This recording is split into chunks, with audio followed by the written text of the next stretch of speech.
Welcome friends to our YouTube channel. आज मैं आपको एक्सप्लेन करने जा रहा हूँ ऐसी मूवी जो एक ऑस्कर विनिंग हॉरर फिल्म है जिसे डायरेक्ट किया है जॉर्डन पेले ने और एज ए डायरेक्टर ये उनकी फर्स्ट मूवी है। इस मूवी का नाम है गेट आउट। यह एक मिस्ट्री थ्रिलर और हॉरर मूवी है।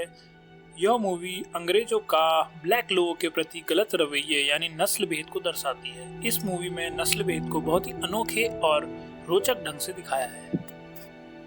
दोस्तों, अब कहानी की शुरुआत करते हैं। क्रिस एक ब्लैक यानी अफ्रीकन अमेरिकन है और रोज उसकी गर्लफ्रेंड एक वाइट गर्ल है। रोज क्रिस को वीकेंड पर अपने पेरेंट्स को मिलने के लिए बोलती है। क्रिस रोज से पूछता है कि तुमने उन्हें बताया है कि मैं एक ब्लैक हूँ। तभी रोज बोलती है कि नहीं, मैंने नहीं बताया और मेरे पेरेंट्स को इन सब से कोई फर्क नहीं पड़ता।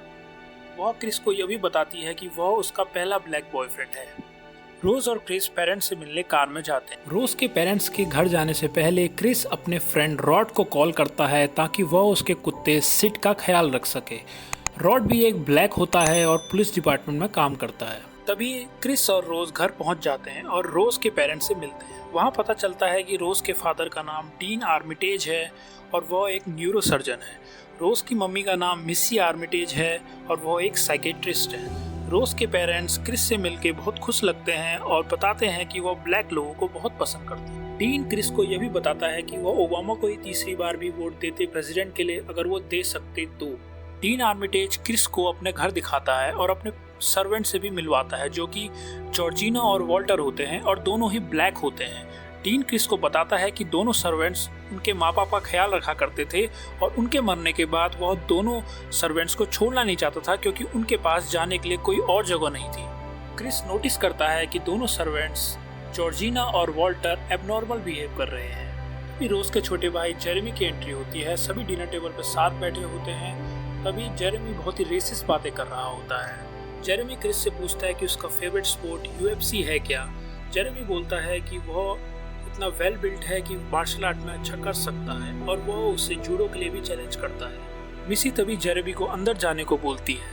नेक्स्ट सीन में क्रिस और रोज एक साथ होते हैं और रोज बताती है कि वो जेरेमी की बातों से बहुत गुस्सा है और उसके पेरेंट्स भी आज बहुत अलग बिहेव कर रहे हैं। क्रिस इन बातों को लाइटली लेता है और दोनों सोने चले जाते हैं। उसी रात क्रिस की नींद खुलती है और वो स्मोक करने बाहर चले जाता है। तभी उसकी नजर पड़ती है वॉल्टर पे जो भागते हुए उसकी तरफ आ रहा होता है और क्रिस उससे देखकर चौंक जाता है। जैसे ही क्रिस को लगता है कि वॉल्टर उससे टकरा जाएगा वैसे ही वॉल्टर अपनी दिशा बदल लेता है और जॉर्जिना भी बहुत ही एबनॉर्मल तरीके से अपने को निहार रही होती है।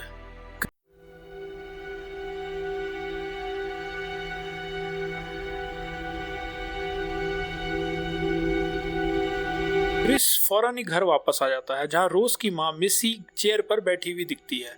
वह क्रिस को अपने पास बैठने के लिए बोलती है और बताती है कि हिप्नोसिस कैसे काम करता है। वह क्रिस से पूछती है कि वह तब कहाँ था जब क्रिस की माँ की मौत हुई। वह बताता है कि वह टीवी देख रहा था और बाहर बारिश हो रही थी।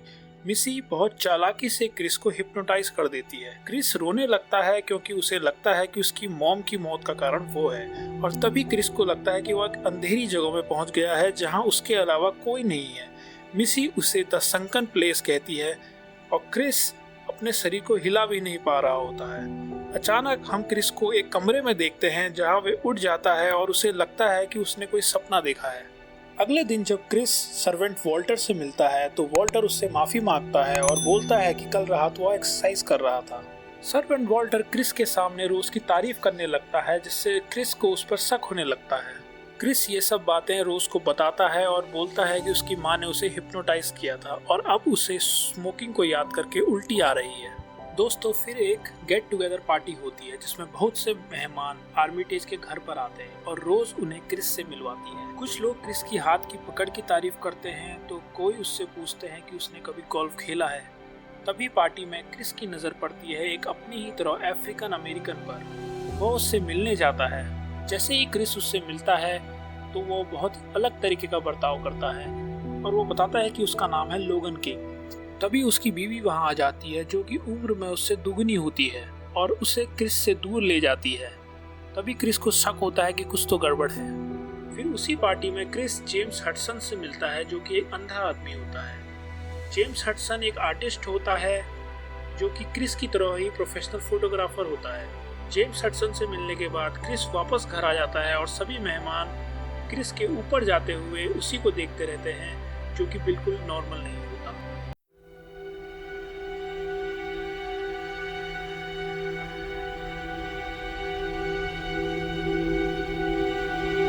क्रिस जैसे ही कमरे में पहुंचता है तो देखता है कि उसके फोन को किसी ने बंद कर दिया है।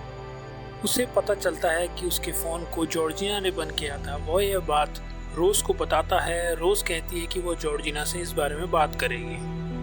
फिर क्रिस रॉड से फोन पे बात करता है और गेट टुगेदर पार्टी के बारे में बताता है और खुद को हिप्नोटाइज करने के बारे में भी बताता है। तभी जॉर्जिना वहां आ जाती है। जॉर्जिना क्रिस के पास सॉरी बोलने आती है और बताती है कि उसने ये जानबूझ के नहीं किया, और वो बहुत ही अजीब तरीके का व्यवहार करती है, जिसे देख क्रिस हैरान हो जाता है।